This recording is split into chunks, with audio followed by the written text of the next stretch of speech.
जोहार साथियों, आर्या सक्सेस मंत्रा में आपका स्वागत है। झारखंड समान ज्ञान का यह सेट 47 है।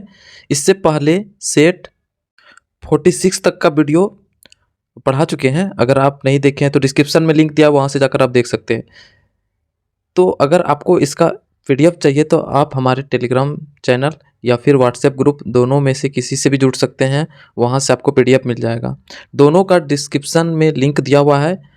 और हम लोग जो है ना, हर एक सेट में टॉप 20 क्वेश्चन का डिस्कस करते हैं, जो कि झारखंड के आगामी सभी exam, JPSC prelims, JSSC CGL यानी सचिवालय, दरोगा, एक्साइज पुलिस, जेटेट, झारखंड कक्षपाल, वनरक्षी, Jharkhand police, Jharkhand radio operator और भी जितने झारखंड से संबंधित आगामी एग्जाम है, सभी एग्जाम के लिए बहुत ही महत्वपूर्ण है, क्योंकि सारे क्वेश्चन सेलेक्टेड क्वेश्चन है।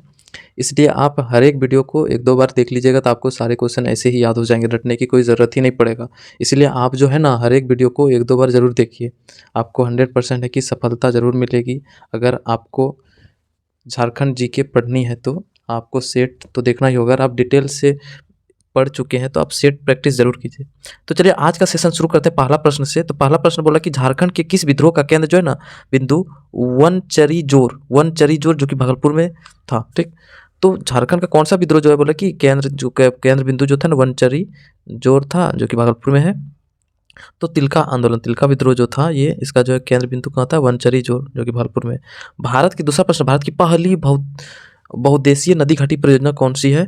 तो दामोदर नदी घाटी परियोजना भारत की पूछा जा रहा है। ठीक ना, भारत की। इस दामोदर नदी घाटी परियोजना की स्थापना कब हुआ था? 1948 ईस्वी में, दामोदर नदी घाटी परियोजना का। ठीक, तो भारत की पहली बहुउद्देशीय नदी घाटी परियोजना भी यही है, दामोदर नदी, यानी ये झारखंड में है। ठीक, ये लातेहार के टोरी नामक स्थान से निकलती है। दामोदर नदी कहाँ से निकलती है? टोरी नामक स्थान, लातेहार से। और झारखंड की सबसे प्रदूषित नदी, झारखंड की सबसे लंबी नदी इसी को कहा था, यानी दामोदर नदी को ही। चलिए अब तीसरा प्रश्न पर आते हैं कि सिंहभूम के सिंह वंश की पहली शाखा 8वीं सदी ईस्वी के आरंभ में स्थापित के संस्थापक कौन थे? मतलब कि सिंहभूम के जो है ना, सिंह वंश का पहली शाखा का संस्थापक कौन था? तो काशीनाथ सिंह, याद रखना, काशीनाथ सिंह पहला संस्थापक था। दूसरा प्रश्न, नेक्स्ट प्रश्न है कि 4th नंबर, कि तिलका मांझी ने कहाँ की पहाड़ियों से छापामार युद्ध का नेतृत्व किया था? सुल्तानगंज से की पहाड़ी से जो है ना, छापामार युद्ध का नेतृत्व किया था। किसने? तिलका मांझी ने। पांचवा प्रश्न है, सिंहभूम के सिंह वंश की दूसरी शाखा, पहली शाखा का तो भी पढ़ा है तुरंत, संस्थापक कौन था? संस्थापक काशीनाथ सिंह था, पहली शाखा। ठीक, अब दूसरी शाखा संबंधित प्रश्न है कि सिंहभूम के सिंह वंश की दूसरी शाखा, जो कि 1200 ईस्वी में स्थापित हुआ था, का संस्थापक का क्या नाम था? दर्प नारायण सिंह। अगला प्रश्न है कि किस विद्रोह का स्वरूप गुरिल्ला युद्ध था? तिलका विद्रोह का जो स्वरूप था वो गुरिल्ला युद्ध था। ठीक, सिंहभूम के किस सिंहवंश शासक ने पोराहाट के नाम से नई राजधानी का नेतृत्व स्थापना किया था? सिंहभूम के, बोला कि किस सिंहवंशी शासक ने पोराहाट के नाम से नई राजधानी का स्थापना किया था? काशीराम सिंह ने क्या किया था कि पोराहाट नाम से नई राजधानी की स्थापना की थी। आठवां प्रश्न है कि असहयोग आंदोलन, जो कि 1920 से 22 के दौरान, किसे पलामू का राजा घोषित किया? असहयोग आंदोलन के दौरान जो है ना, कौन पलामू का राजा था, ये क्वेश्चन का कहना है। तो उस समय का जो राजा था ना, घनी सिंह खरवार था। ठीक ना, घनी सिंह खरवार उस समय पलामू का राजा था असहयोग आंदोलन के दौरान। नवा प्रश्न है कि झारखंड में कुल कितने नदी बेसिन है? तो झारखंड में कुल 7 नदी बेसिन है। झारखंड में अधिकांश खनिज पदार्थ किस प्रकार के सेल में पाया जाता है? तो झारखंड में जो है ना, सबसे अधिक जो खनिज पदार्थ जो पाया जाता है वो आर्कियन सेल में पाया जाता है, आर्कियन चट्टान में। ठीक, 10वां प्रश्न है कि बड़ा जामदा समूह क्या है? तो बड़ा जामदा समूह जो है ना, ये लौ अयस्क क्षेत्र है। बहुत ही इंपॉर्टेंट प्रश्न है ये। बड़ा जामदा समूह जो है ना, लौ अयस्क क्षेत्र है। ठीक, 12वां प्रश्न पर आते हैं, सदनी घाघ जलप्रपात किस नदी पर है? तो ये शंख नदी पर है। सदनी घाघ जलप्रपात जो है वो शंख नदी पर है। 13वां प्रश्न है कि संथालों का धर्म का आधार क्या है? तो संथाल के धर्म का जो है ना, आधार वो आत्मवाद है। ठीक ना, आत्मा पर विश्वास करता है, आत्मवाद। 14 नंबर प्रश्न है कि झारखंड में नीलांबर पीताम्बर विश्वविद्यालय कहाँ खोला गया था? झारखंड में नीलांबर पीताम्बर विश्वविद्यालय कहाँ खोला था? तो पलामू में खोला गया था। 15वां प्रश्न है, सीएनटी एक्ट की धारा 5858 में किसी रैयत के किसी वर्ष में लगान का भुगतान नहीं होने पर अधिक से अधिक कितने प्रतिशत साधारण ब्याज का प्रावधान है? समझना है क्वेश्चन।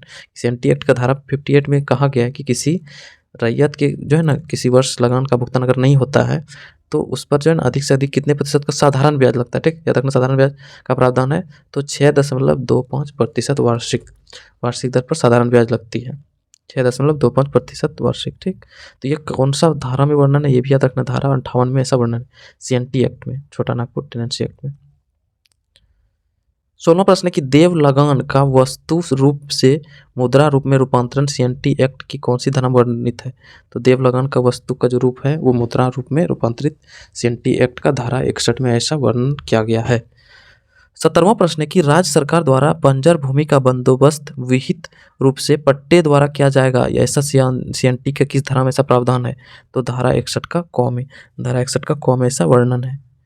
18वां प्रश्न पर आते हैं, CNT एक्ट के धारा 64 में से किसी गांव के कृषक या भूमिहीन श्रमिकों को किसकी आज्ञा से भूमि को कोरकर में बदलने का अधिकार है, ठीक। CNT एक्ट का धारा 64 में ऐसा लिखा गया है कि किसी गांव का जो है ना कृषक या भूमिहीन श्रमिक को किसकी आज्ञा से, यानी DC उपायुक्त यानी DC की आज्ञा से क्या है, भूमि को कोड़कर में बदलने का अधिकार है। मतलब कि कोई यानी भूमिहीन है या फिर कृषक है, गाँव का कृषक, ठीक ना, तो उसको कोई भूमि है, ठीक ना, उसको वो कोड़कर में बदल सकता है, किसकी आज्ञा से, DC की आज्ञा से। 19वां प्रश्न है, किसी भी काश्तकार को किसी आदेश या उपायुक्त के आदेश के सिवाय उसकी काश्तकारी से बेदखल नहीं किया जाएगा, CNT एक्ट के किस धारा में ऐसा वर्णन है, बोला किसी काश्तकार को किसी आदेश या उपायुक्त के आदेश के सिवाय जो है ना कोई दूसरा जो है ना उसकी काश्तकारी से बेदखल नहीं कर सकता है, तो ये धारा 68 में ऐसा वर्णन है, CNT एक्ट का धारा 68 में ऐसा वर्णन किया गया है।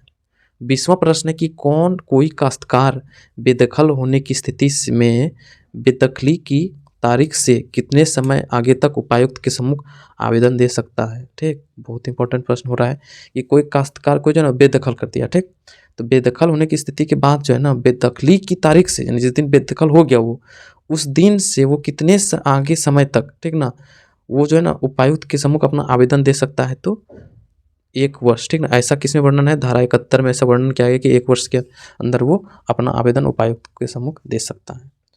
तो ये था टॉप 20 क्वेश्चन जो कि झारखंड के आगामी सभी एग्जाम के लिए बहुत ही महत्वपूर्ण है, तो इसलिए आप जो है ना हर एक वीडियो को देखिए अच्छे से, आपको 100% सफलता जरूर मिलेगी।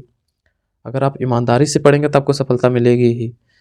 तो चलिए वीडियो को यहीं समाप्त करते हैं, वीडियो को लास्ट तक बने रहने के लिए आपका बहुत बहुत धन्यवाद। जय हिंद।